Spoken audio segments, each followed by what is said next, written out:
Jihan disuruh gitu nanti menghafal sama ibu guru. Jadi lupa juga saya. Mau kan saya tulis di tangan aku ini nanti kuliah. Ay, curang. Fatimah, silahkan naik untuk store hafalannya.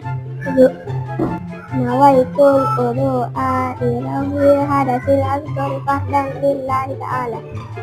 Menurut pepatah Bugis, na iya acai dari patopo kijeko agat tiwi aliri narekoteai meredu mapoloi. Artinya, kecerdasan disertai ketidakjujuran seperti halnya tiang rumah. Jika tidak patah, maka dia akan rusak.